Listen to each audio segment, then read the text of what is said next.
Գյումրու Վարդան Աճեմյանի անվան դրամատիկական թատրոնի 140 հոգանոց հանրույթի ստեղծագործական մասի մի խումբ ներկայացուցիչներ այսօր հրավիրված մամուլի ասուլիսում պարզաբանել են թատրոնում ստեղծված մթնոլորտը, որի հիմքում օրերս կայանալիք թատրոնի տնօրենի թափուր պաշտոնի մրցույթն է։ Բանախոսների դժգոհության պատճառը մշակույթի նախարարության կողմից թափուր պաշտոնի համար տրված հայտարարության բովանդակությունն էր ու մրցույթին մասնակցող անձանց նեղ մասնագիտական կրթության բացակայությունը։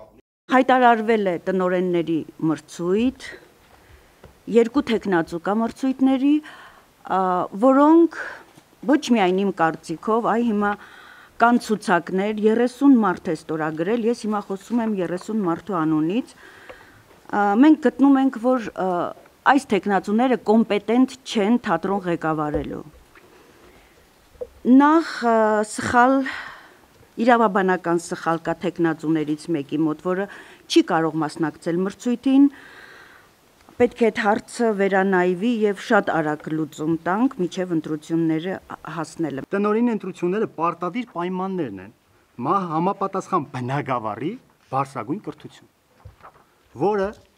մշակույթի նախարարությունը կիրառել է Գոյ թատրոնի դեպքում։ Խնդրեմ, սա վերցված է Հայաստանի Հանրապետություն թերթից, երկու հոդված տպագրված իրար կողմ։ ՀՀ քաղաքացիություն, բարձրագույն կրթություն, թատերագիտություն, դերասանական արվեստ, ռեժիսուրա մասնագիտություններից որևէ մեկով։ Սա Գոյի թատրոնի դեպքն է։ Երկրորդ պարագայում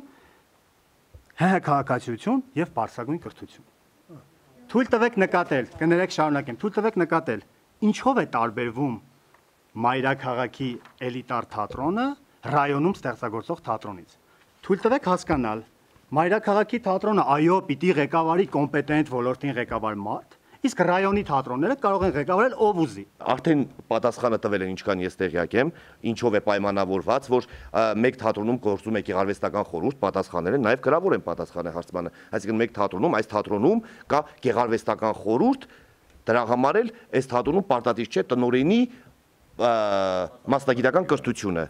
Դա արդեն եղել է եւ գրավոր եւ բանավոր պատասխանը։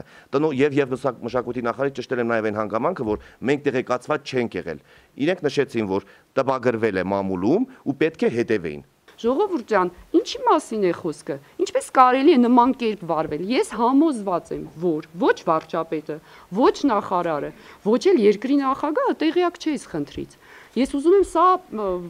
բարձրաձայնել այս խնդիրը, որ իրենք էլ տեղյակ լինեն այս մասին, որ հանրապետականի փոքր օղակները պախարակում են իրենց կուսակցությունը։ Հավատացեք մեզ, սա անձի խնդիր չէ։